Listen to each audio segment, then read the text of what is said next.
The 19th Battalion came into Warloy last evening, looking so haggard and drawn. They were dust begrimed, and their eyes, in many cases, were like those of hunted animals, glassy-like and staring, as if their nerves were shattered, and they were silent and frightened. It was a glorious pageant for any Australian to gaze upon with pride and triumph. But then, oh God, underneath all, there was a horror beyond description. And the world will never know what they've been through, the lonely devils. These words are from the diary of 34-year-old Corporal Thomas Richards.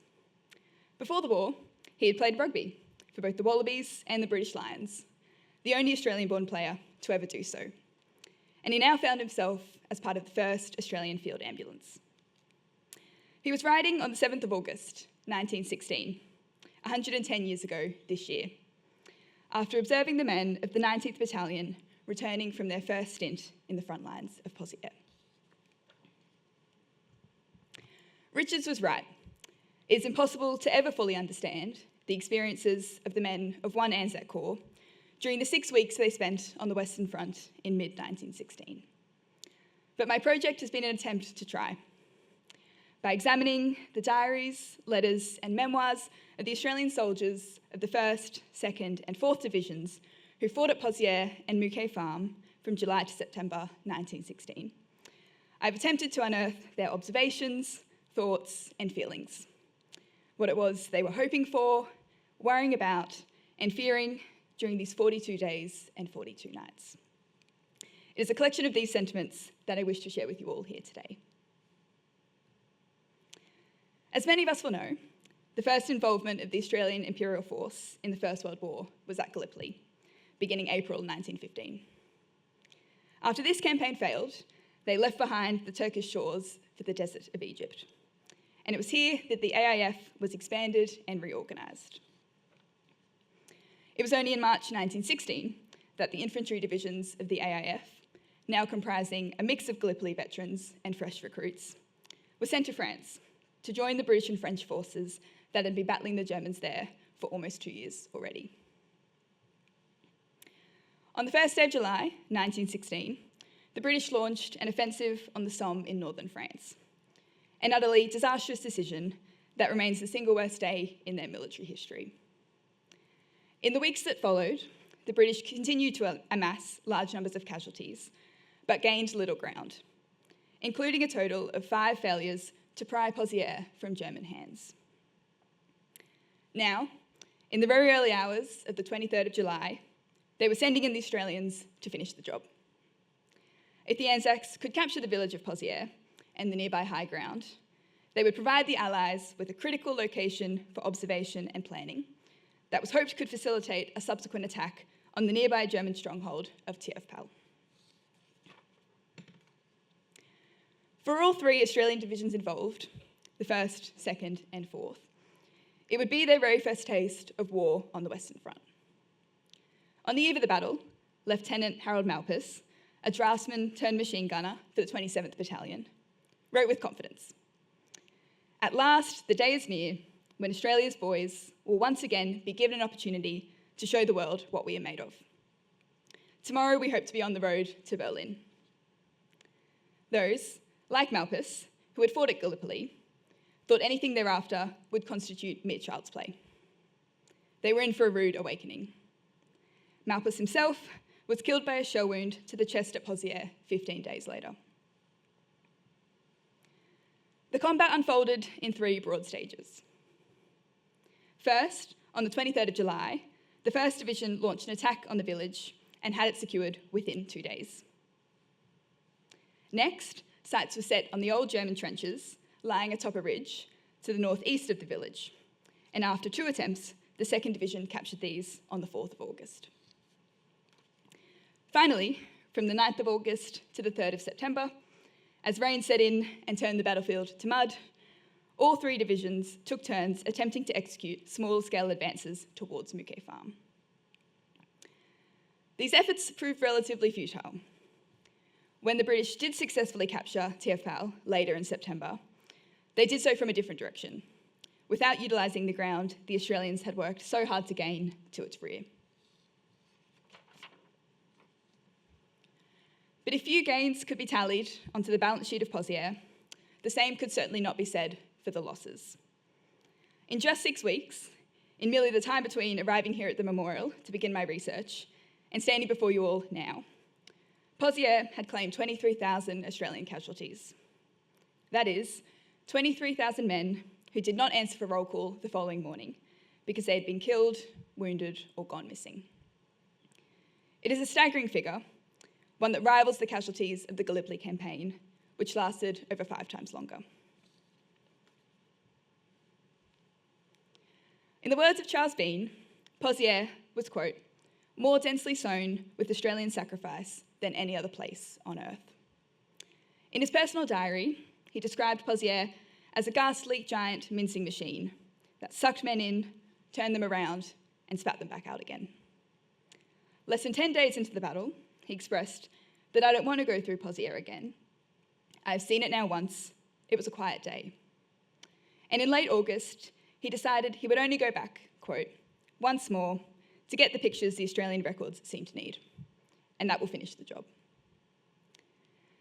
Bean's experience is a valuable one to read of, but it is also unrepresentative. What about the soldiers who could not simply opt to just go through Pozières once, to snap a few pictures before retreating away? What about the soldiers who endured it on the days that were anything but quiet? What did they write?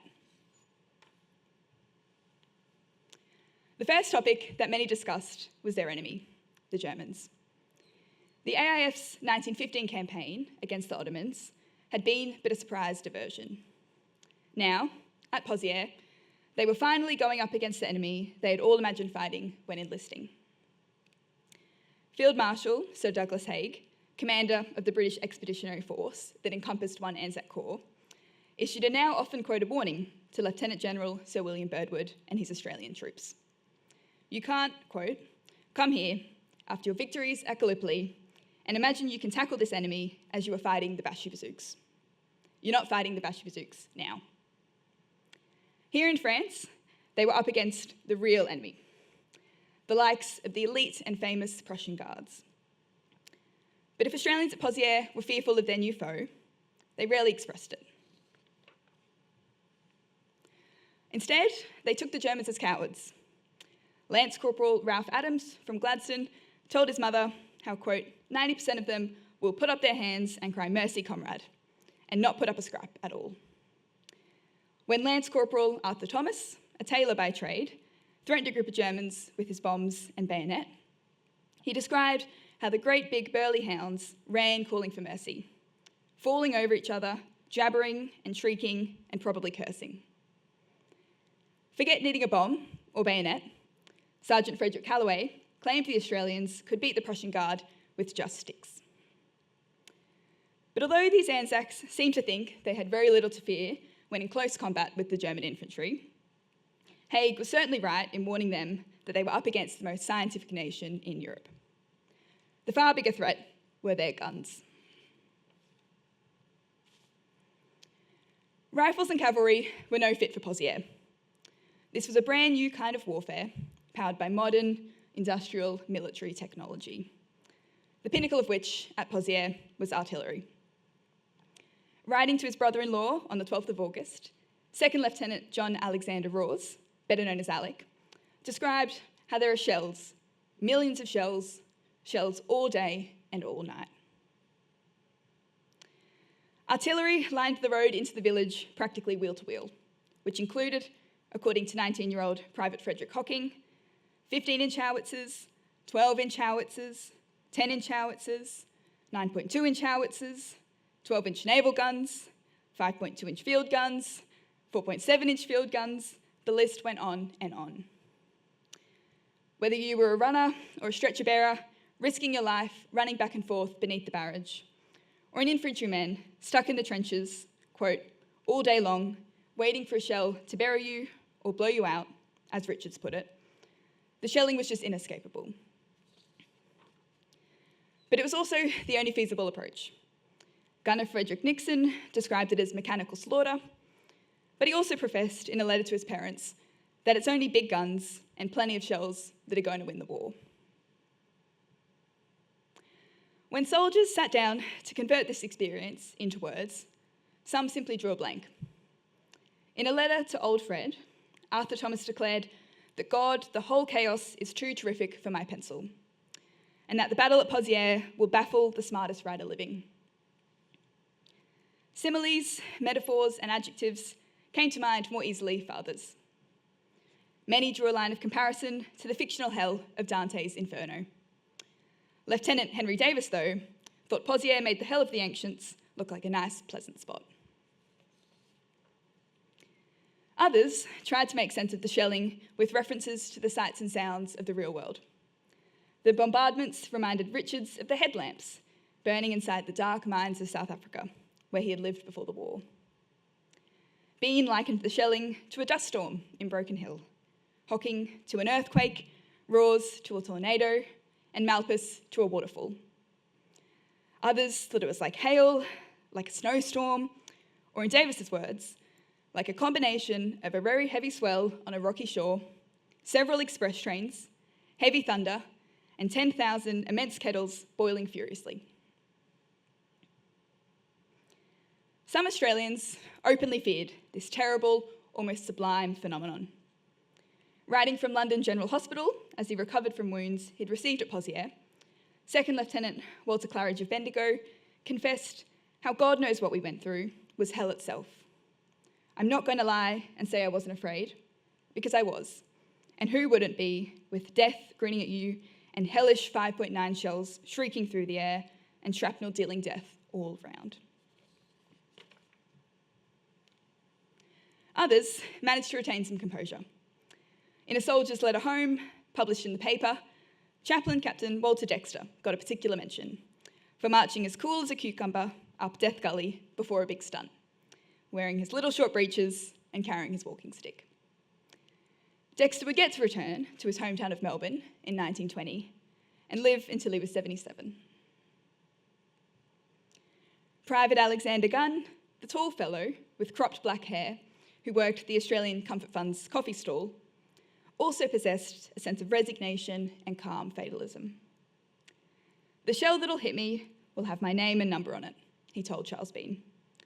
I'm not going to dodge shells until that shell comes along, and I won't dodge it. It wasn't a shell that got him in the end, but a German mine with the time-delayed fuse hidden beneath the Bapaume town hall that exploded on the 25th of March, 1917, killing him and around 30 others.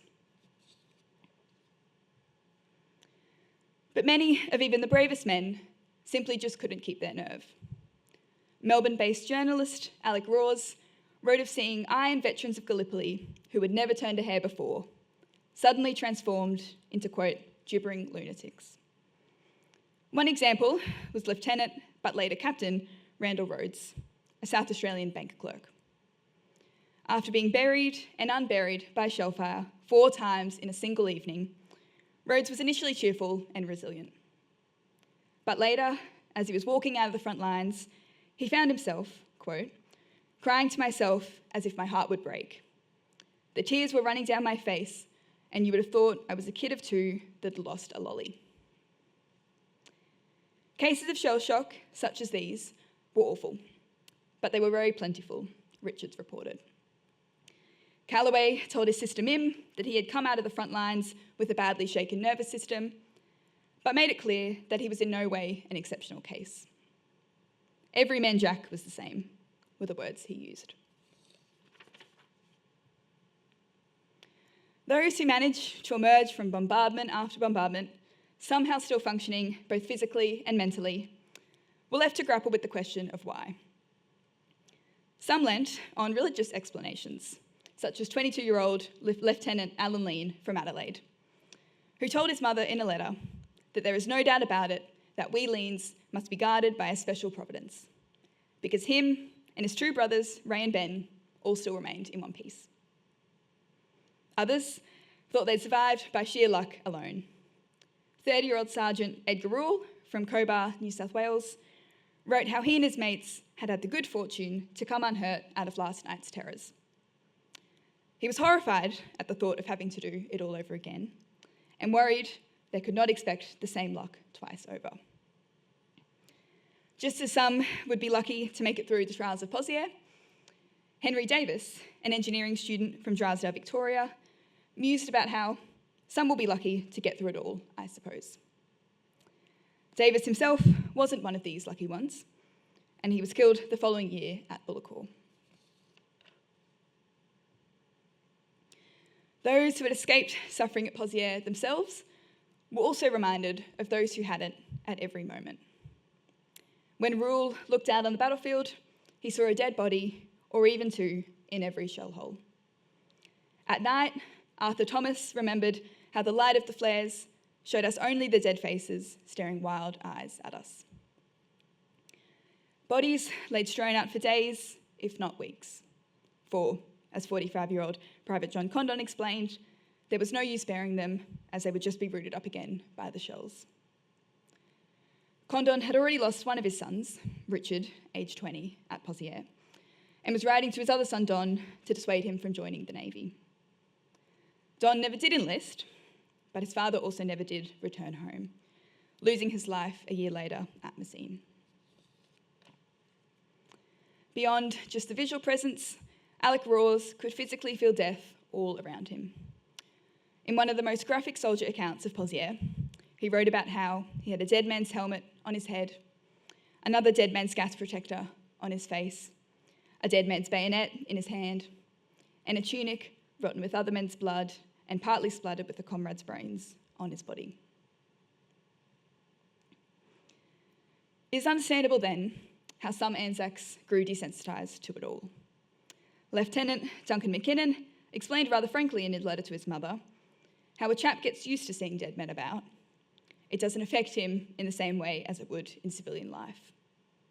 The sight of a soldier asleep in full dress affects me as much as a dead soldier. There is very little difference in appearance. Others were driven mad, such as Arthur Thomas, who described how the sight of our poor dead chaps littered through the village and laying too thick to walk without walking over them turned him into a fiend. Others were moved not by madness, but sadness. Richards, who was awarded the Military Cross in 1917 and who had survived the Great War, recalled seeing the utter despair and the welling tears of an officer whose entire company had been smashed in what he described as a night of sheer failure and desolate, cruel waste. Lance Corporal Arthur Foxcroft saw other men quietly crying after losing friends they had had since their school days. With the mates of a dead man not often being in much of a state to assist, Richards writes of how other soldiers had to step in to carry out the practical tasks. To quote, separate the brain from the guts, to locate his identification disc and paybook, and then to throw the body up over the parapet and use it to strengthen the front wall of the trench.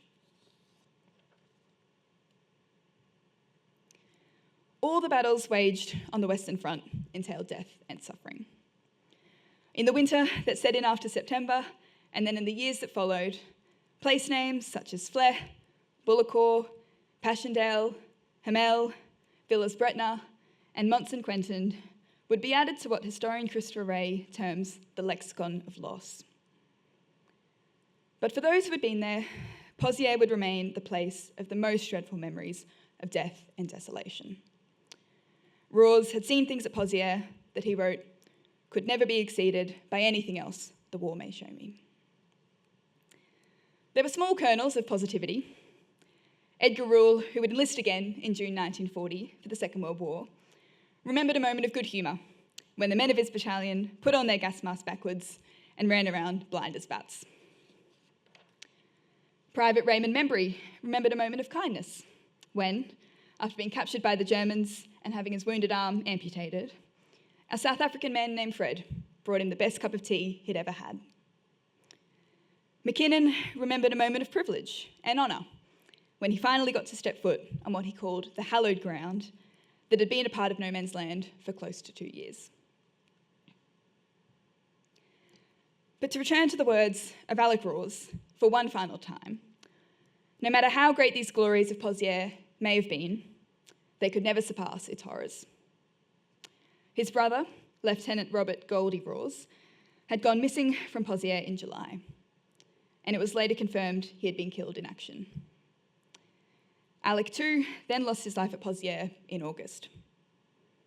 His family learnt of his death on what would have been his 33rd birthday, and neither of their sons' bodies would ever be recovered. And so, if Gallipoli had been Australia's romantic, heroic, coming-of-age moment, like a verse in one of Homer's epic poems, Pozières then was when Australia's boys first faced up to the beast of industrial war, a beast that could mangle and destroy thousands of them in just hours. It was at Pozières when they first faced the true and terrible reality of war.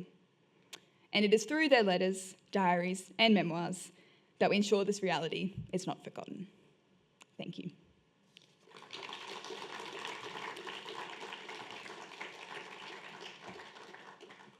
Thanks, Maisie. That was a wonderful presentation. We've got some time for some questions too, if anybody's got questions.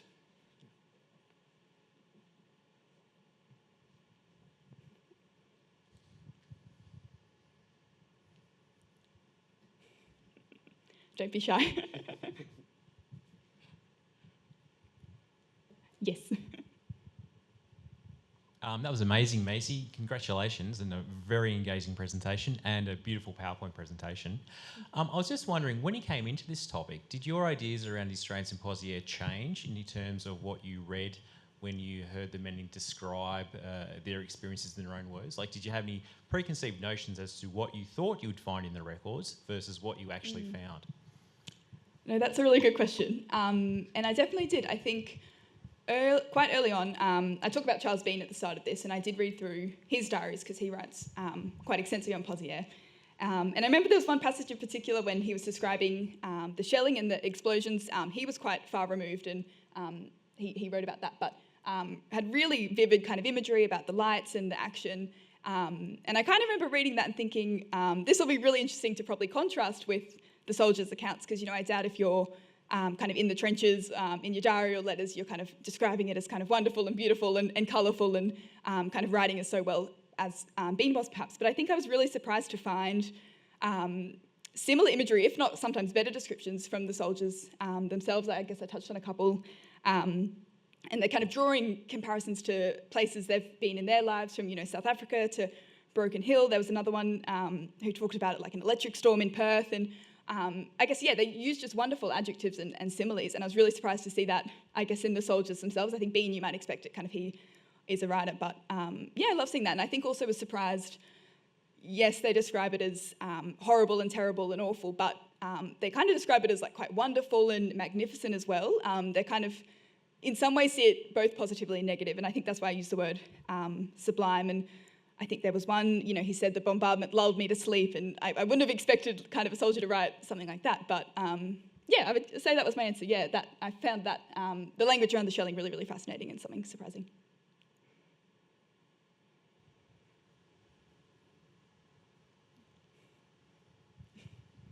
Oh. Thanks, Maisie. Really terrific presentation. Well done. Just a question, very, very high casualties at Pozières, obviously, yeah. And thinking of these soldiers writing about their experiences very soon afterwards, I imagine many of them might have been writing as recovering from wounds. And is that something you found to be true? And if so, do you think that might have affected how they wrote about their experiences if they had been wounded? Yeah, I think a lot of the more detailed descriptions, you're right, come from when they're kind of in the sanctuary of the hospital and kind of have the time to unpack it. In terms of, I didn't really find like a huge difference with the descriptions when they're writing about a hospital versus not. I think something that I guess does come out from the soldiers who are writing hospitals, they really don't want to go back. That comes up a lot. They're like, please just, yeah, I don't want to get sent back to France. Please don't put me there. So that was something striking. But in terms of the accounts, no, pretty similar, I think, compared to soldiers who, you know, are just writing home as they've moved on to the next point. versus soldiers who were kind of wounded. I guess maybe the wounded ones, I talk a bit about luck, and that kind of comes out, I was quite lucky to escape, others didn't. But yeah, that'd be my answer. I hope that answered.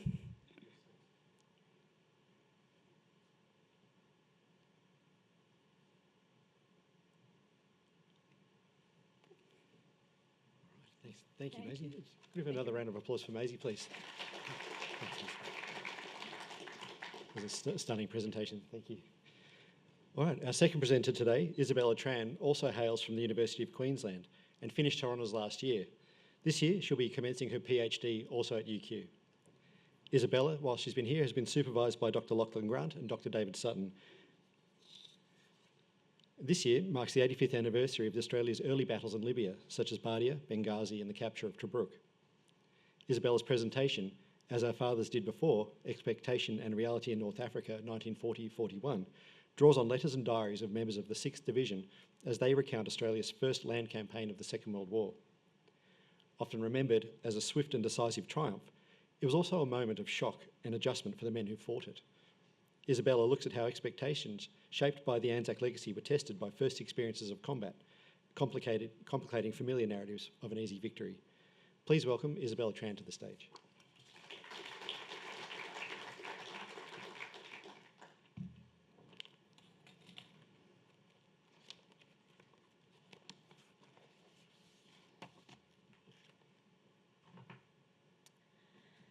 To reiterate, some terms used in my presentation represent the language of the time and today are racist and offensive, and these terms and views expressed by their original authors do not reflect those of mine or the War Memorial. In March 1940, Private Reginald Blaine of the 2nd Infantry Battalion wrote from Palestine to a former co-worker named Sylvia. I can't tell you where we are, but I don't suppose it would be any harm to tell you that it is the famous battlefield of the last war, where the Australian Light Horse made history. Originally, it was the land of the Philistines. The Crusades were fought on it. Napoleon won many a brawl on it. It was the scene of the main military offensive in the Middle East during the Great War, and now we're waiting to have a crack at it. Blaine was born in Emmaville, New South Wales, and raised in the nearby town of Glen Innes. At the time of his enlistment, just 5 months prior to this letter, he was working as a grocer at Mackenzie's General Store. Clearly, long before combat, Blaine saw service as an opportunity for adventure and something bigger, something of historical significance. At 21 years of age, service, however, was obviously not the only thing on his mind. In another letter to Sylvia, Blaine asked her thoughts on how he might get on if he married a girl named Beryl when he returned home. But nearly a year later, and after having his first taste of combat in the Second World War, he was not so sure about Beryl, the war, or himself for that matter. In a letter from February 1941, he wrote, "Well, Syl, I'm free and unattached now. I got a letter from Beryl a couple of days ago announcing her engagement to a chap named Gadenby. The poor kid thought I would take it very hard, but I'm afraid the desert and war alter a lot of things, especially one's mind." What happened in the months between these two letters to reshape Blaine's expectations? Or, in Blaine's words, what did the desert and war alter? When Blaine wrote from Palestine in March 1940, Australia's war was still being shaped. The 2nd Australian Imperial Force has been raised as an all-volunteer force only months earlier. The 6th Division, to which Blaine belonged, had been sent to the Middle East to train and garrison Imperial territory. At this point in time, Australian troops were under the impression that they would eventually move into Europe to help fight Germany. However, by the time of Blaine's second letter, the circumstances of the 2nd AIF had drastically changed. From late December 1940 until February 1941, Australians had been fighting Italian troops in Libya, North Africa. How was it that Australians found themselves in North Africa fighting Italians instead of Germans in Europe? Italy had officially declared war on Britain mid-1940 and proceeded to launch an invasion of Egypt from Libya to threaten control of the Suez Canal. Italian forces were then met with a successful British counter-offensive at Sidi Barrani. Already stationed in Palestine, the 6th Division were committed to the campaign as it expanded westward into Libya. Their first major engagement came with the assault on Bardia in January 1941, a decisive victory that saw Italian defences breached and thousands of prisoners taken. Further advances followed along the coast, including the capture of Tobruk, before the campaign culminated in the seizure of Benghazi in February, effectively ending Italian resistance in eastern Libya. The campaign was a massive success for Australia as their first large-scale engagement in the war. Little wonder then that the 6th Division was quickly cast as the Sons of Anzac. From war correspondent accounts to popular histories, the 2nd AIF was broadly portrayed as the inheritors of a military tradition established by the 1st Australian Imperial Force. At its most extreme, some narrators ascribe the success of the 6th Division to their digger qualities: masculine, loyal to mates, physically courageous, irreverent towards authority, especially Brits, and, above all, simply seem to have an innate fighting spirit and will for war as a result of their bush identity. On the other hand, the Italian enemy has been consistently depicted as cowardly, feminine, and incompetent. These characterizations were reinforced by the undeniable enormous success in Libya. Just in one instance, the Battle of Bardia saw a force of around 16,000 Australians supported by British units capture a whopping 40,000 Italian prisoners. But more often than not, Anzac inheritance narratives of the 2nd AIF have obscured the complex realities of soldiering in the Middle East as it was experienced and understood by those who fought there. To be sure, many men of the 6th Division did invoke the Anzac legend in their letters and diaries, and often measured their own performances against that of the 1st AIF. After all, these men were raised in the shadow of the Great War. As Henry Joe Gullett, who was at the infamous Post 11, would later recall in his memoir, all of us had felt very strongly about the impact of World War I. We knew England's position was very serious, and we should help her as our fathers had done before. It's safe to say then that every man who enlisted brought with him a set of preconceptions about war. And for many, like Gullett, the pressure to live up to the 1st AIF was very real. These inherited ideas shaped what they expected from combat, how they imagined the enemy, and how they understood themselves as soldiers. While there was always variation between individuals, what stands out in the letters and diaries of the 6th Division is that for many of these men, this was their first time overseas and their first encounter with war. In some cases, experience reinforced their expectations, and in others, it challenged them in ways they had not anticipated. On the 20th of February 1940, British Commander-in-Chief Sir Archibald Wavell addressed the 16th Brigade at Camp Jewelers in Palestine. In his speech, Wavell made a pointed reference to the Australian light horse of the First World War, reminding the assembled men that they left a very great reputation as soldiers out here, which I am quite sure you will maintain and increase. Expectations, however, were well shaped even before the 1st Australian troops set foot in the Middle East. At Balcombe Camp in Victoria, Private James Conliff kept a notebook full of poems he penned and collected from other men. Sometime in 1940, Conliff penned the poem Southland, which goes, "When the drums of war were sounded, thoughts were turned to other things, of the deeds and fame of Anzac and the pioneers of yore. We left that land of freedom as our fathers did before." It seems that for many men then, poetry was a way to express their identity and purpose. Driver Ronald Flew likewise had an interest in copying poems into his diary and saw his enlistment through the tradition of Anzac. One such poem, titled "The Australian Volunteers," drew an explicit line between past and present service. "Our fathers fought in 14 when they made their big advance, and they wrote their names in history as the bravest men in France. We'll follow in their footsteps, though it's after 20 years, to keep the old tradition of the Australian Volunteers."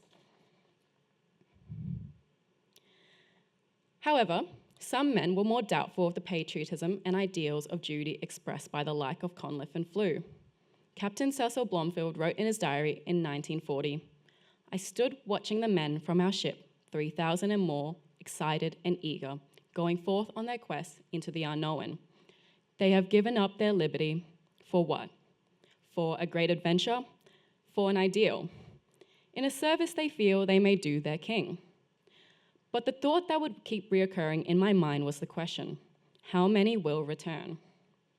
While few soldiers articulated such doubts so openly in the early months of the war, similar sentiments begin to appear more frequently after their first experience of combat, where their earlier enthusiasm and expectations are most clearly tested.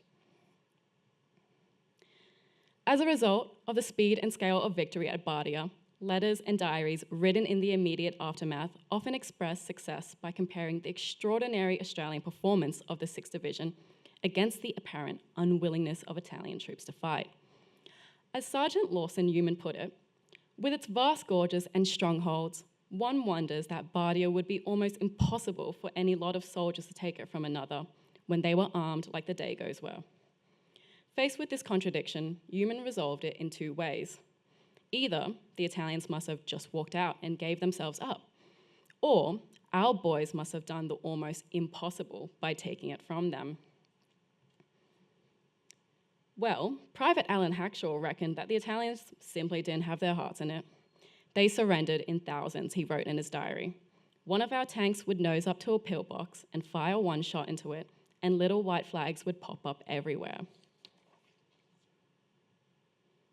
Still, many men did feel that they had done the almost impossible, and Bardia in particular provided the men of the 6th Division with a powerful moment of validation.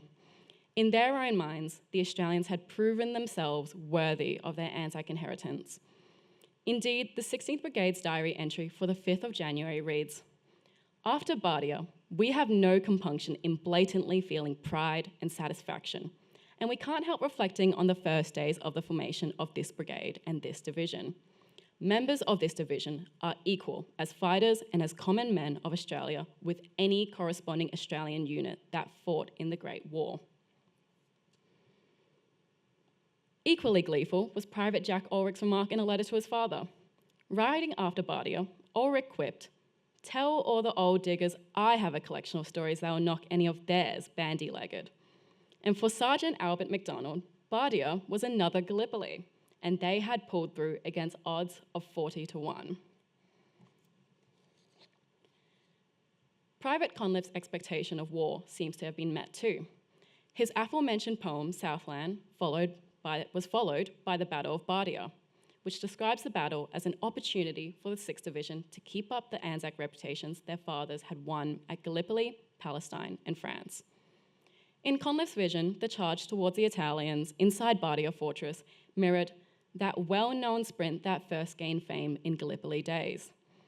And very much like the commonly told story of the men of the 2nd Battalion who sang the theme of The Wizard of Oz during the Battle of Bardia, Conliff writes of an unnamed Aussie soldier singing "Advance Australia Fair." Nevertheless, as with Corporal Hackshaw's diary, some Australian accounts prefer to emphasise the weakness of the Italians. Even before Australian forces engaged the Italians at the fortress of Bardia, men of the 6th Division held clear preconceptions about their enemy that reflected a strong sense of superiority. Italian troops were frequently described as unserious, even faintly ridiculous, and were not regarded as comparable to the Germans who were understood as the real enemy of the war. Writing to his father in October 1940, Private Ulrich remarked that the Dagos lose no time in getting back to their spaghetti.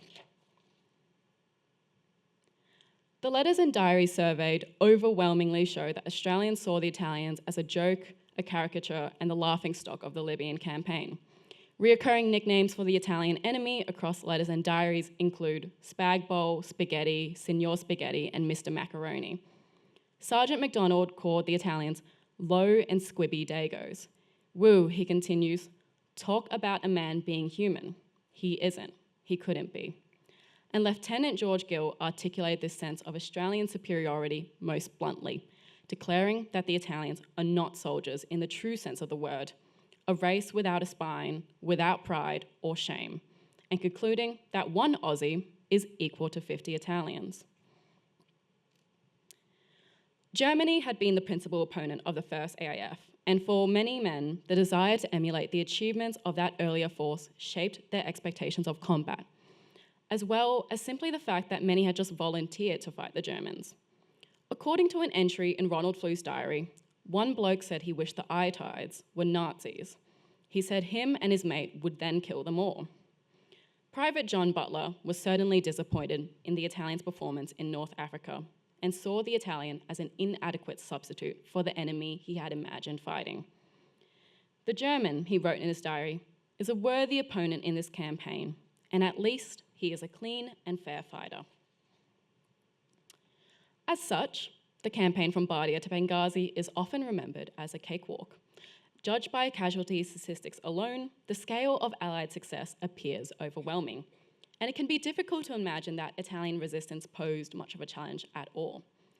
Over the course of the 800-kilometre advance from Sidi Barrani to Beta Foam, 9 Italian divisions and a part of a 10th were defeated, with around 130,000 Italian troops lost, most of them captured. Alongside these losses, Italian forces surrendered approximately 180 medium and 200 light tanks, 850 guns, and vast quantities of other vehicles and equipment. Allied losses were comparatively light, but the horrors and realities of the battlefield were no less real for the men who fought and those who were killed. Writing to a soldier after Bardia, Private Harry Dunkley, who fought at Post 11, simply wrote, "Got the thick end of a stick in attacking a hell of a cliff topped by a concrete fortress. Hell let loose, and my best friends in the show were killed." Writing after the capture of Tobruk, Lance Corporal Alexander Llewellyn described the fighting as hell on earth. "Can you imagine," he writes to his best friend, "shells whistling over your head in hundreds, lights flashing, choking with gunpowder, and enemy shrapnel just above your head. It's a mystery today to me how we were not blown to pieces."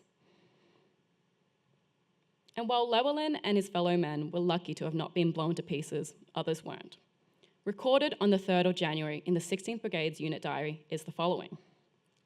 There were grim scenes. A man got out of a Bren carrier, was standing beside it. A shell struck him, a direct hit. His body from waist up rocketed 20 yards in the air, his 2 legs caught up in the vortex of the explosion, tottered erect for 30 seconds before they sagged to the ground. The entry ends without much further commentary. There were other things, equally horrible. For some soldiers, the shock extended beyond the loss of comrades to the sight of the enemy dead. Private Francis Gorman noted dead Dagos in numbers minus hands and legs. Others terribly, badly mutilated, lying among scattered prayer books and holy pictures. It was not much of a pleasant sight, he concluded. And while many of the other letters and diaries discussed so far tend to emphasize the Italians' predilection for waving the white flag, the above photo is just one of many taken of Italians who have died fighting at their post. There was also the issue of the condition of Italian prisoners that further complicated attitudes towards the success of Bardia. On one hand, Private Henry Bell witnessed tens of thousands of Italian prisoners held in a wire paddock like fat bullocks at a sale yard. But he expressed little sympathy. "I haven't much pity for them," he writes, "since we lost some of our boys." But not all responses were so hardened. For others, like Sergeant Newman, the Italian soldiers were just boys, like the Aussies were. Seeing them dying by the roadside from hunger, thirst, and weakness left a deep impression. After Tobruk, he wrote, "Some of them were mere boys, no more than 13 and 14 years old. It is the first city I have seen that war has passed over, and may God never let me see it ever happen in my own home." But beyond questions of sympathy or hostility toward the enemy, many soldiers were simply confronted with the scale and immediacy of death itself. A poem penned at the back of Flu's diary suggests he was deeply affected by the loss of a close friend within his own unit. "This is a story I feel I must tell," it begins. "For I'll never forget that dark morning. We marched into Bardia's hell.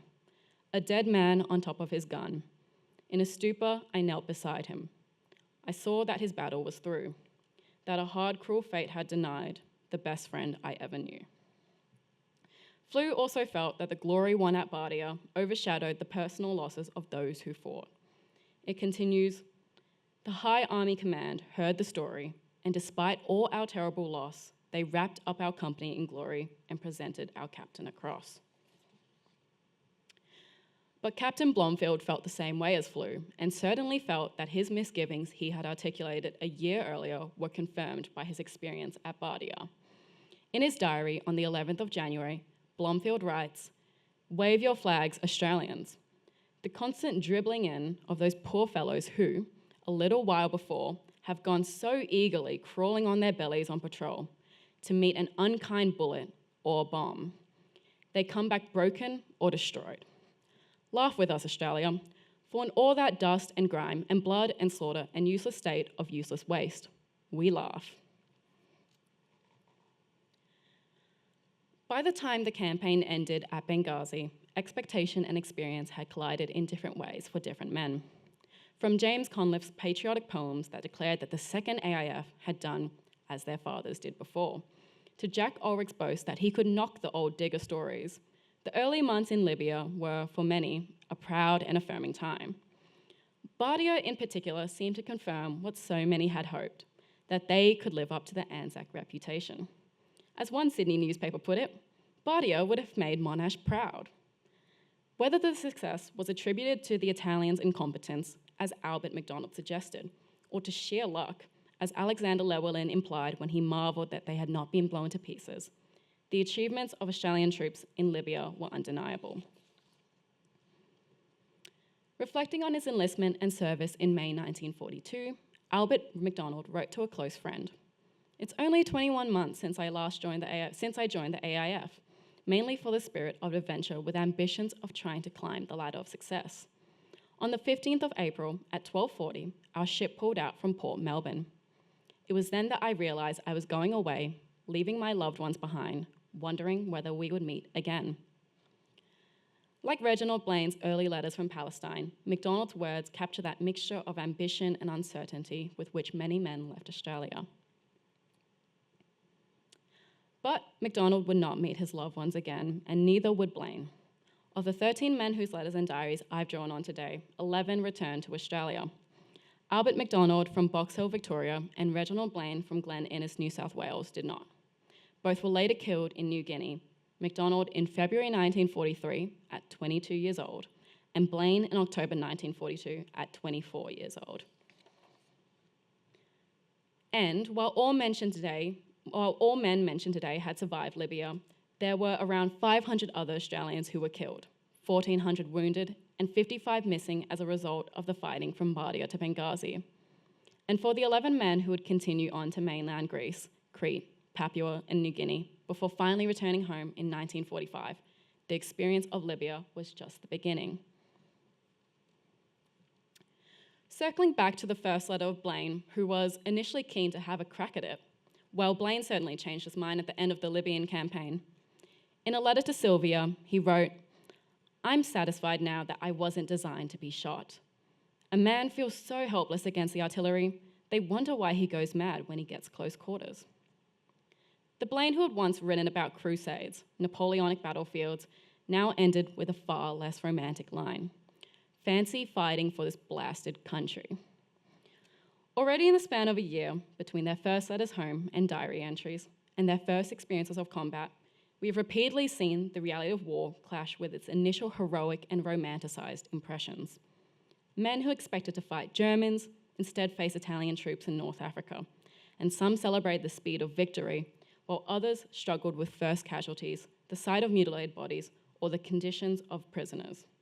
Sympathy for Italian soldiers sat uneasily beside the ridicule and hostility directed at them. What many had imagined as a chance to live up to Anzac became something far more complicated once they were under fire. Thank you.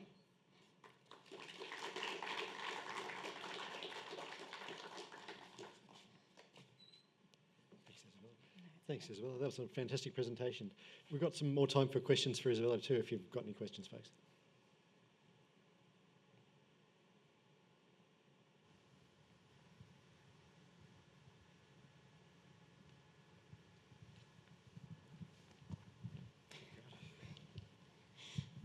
Hi, thanks. It was really good. I was just wondering, when you're describing the hardened impressions that the armed troops had of Italians, did you come across any impressions that, say, non-combatant, say, medical staff may have had, and were they any less harmed? Yeah, thank you for that question. Actually, so the Captain Blomfield guy that I mentioned, Captain Cecil Richard Blomfield, he was in the second field ambulance. When he was back in Australia before he enlisted, he was a medical practitioner, and this was his first time going to war. So he enlisted and was immediately a captain. And so his view of war appears to be very anti-war, even though he enlisted. But yeah, so I generally think that people who work in a medical unit tend to be far more gentle on the impressions of Italians. One quote that I didn't pop in, that didn't make the final cut, was Blomfield sees that 2 Italian aircraft have been shot down by Australians, and he basically sees the Italians fall out of the aircraft and fall to their death. And he writes in his diary, "I find it very hard to hate such men amidst all this hostility towards Italians." So I think he definitely experiences a more softer perspective of the enemy because he has to deal with the wounded. And in his diary, he also implies that he works with captured Italian prisoners who are also surgeons. So he works alongside Italian prisoners to treat wounded, and the wounded would both be Australians and Italian troops.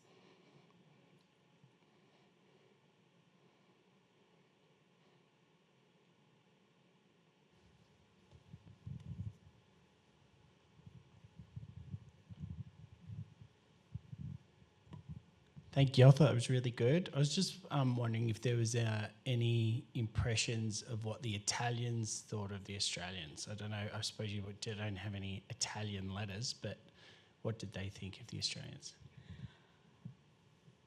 So I definitely don't have as much information on that. I definitely skimmed, read when I read sources, secondary sources talking about Italian impressions of Australians. But what I can say to that was that there were definitely rumours amongst the Australian troops that the Italians were very scared of the Australians because they thought that Australians did not take prisoners and that they would shoot all prisoners on sight or captured Italian troops on sight. And so they took no prisoners, and second of all, that they wore bulletproof vests. I was going to include an image of the leather jerkin that they wore at Bardia, and it's this brown leather vest with buttons, and it's definitely not bulletproof. It's made of leather, but it's mainly for keeping them warm and keeping barbed wire from entering their skin. And so there was a rumor that these Italians thought that the Australians were completely indestructible. And so when the Australians charged at them at Bardia, there was kind of this narrative that they just put up their hands because there was no point in shooting them because their shells had been thrown and they had bursted and nothing had happened. But the actual issue with the shelling was that Italian shells didn't work very well, and they didn't really burst sometimes. Sometimes they would just be thrown and they would hit the Australians in the head and nothing would really happen.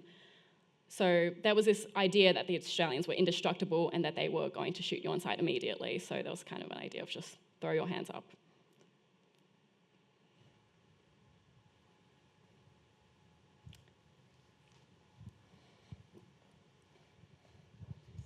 Yeah. Thanks, Isabel. That was really interesting. You've done great work. I was just wondering, you've spent 6 weeks with these men reading their letters and diaries. Were there any other themes or ideas that emerged from the primary material that you weren't able to include in your presentation this morning, just because it was only a short period of time? Absolutely. And there were a lot of smaller themes that I thought I could continue with if I found more. But once I kind of settled on this, I would kind of start skimming my material. But the first one that came to me that was such a surprise is that there were so many cheating scandals going on these men's first time overseas. So a lot of these men would visit brothels in Palestine and Egypt. And I found about, I want to say 5 different individuals who had cheated on their wife back home and they had a fight over letters. And so I thought that that would be a very interesting way to look at it, but I don't know if that was the most positive way to look at it. And the second one was attitudes towards locals, but then I was worried that this wouldn't really show off what happened during the fighting and what actually happened during the campaign. But in the time that they spent in Palestine, there were some pretty hectic interactions with locals. I think an Arab died on the first day that Australians arrived in Palestine from someone stabbing him to death. And there were a lot of comments about how all these Arabs sold oranges for 1 cent or whatever, like basically very cheap oranges, and that a lot of Australians were basically robbing these Arabs because they couldn't even be bothered paying these Arabs for their oranges. And that was such like a common theme that I was like, oh, I guess I could just write something on oranges, but obviously that would, I'm not sure if that would really highlight what the campaign's about, but almost in every single individual's letters, diaries, collections that I went through, oranges were mentioned. Also donkeys. There's one of Reginald Blaine riding a donkey. I believe it would be his first time riding a donkey, but often these Australians would borrow a donkey from an Arab, be like, hey, can I ride your donkey? Sure thing. Nothing much more to it than a bit of fun. So there was definitely a lot of larrikinism in Palestine, and that was definitely something I could talk about. There was also a lot of larrikinism in the first AIF in the Middle East as well, and that's obviously a point of comparison. In fact, I actually had one soldier who said he went into a cafe and the Arabs were so scared of him because they saw an Australian man, and they obviously did not have good relations with Australians in the last war. But he writes in a letter to his wife that he was so well behaved that they gave him a cake for being so well behaved as an Australian. So that was quite interesting. But yeah, I could go on and on about other random stuff I found, but it was all very fun.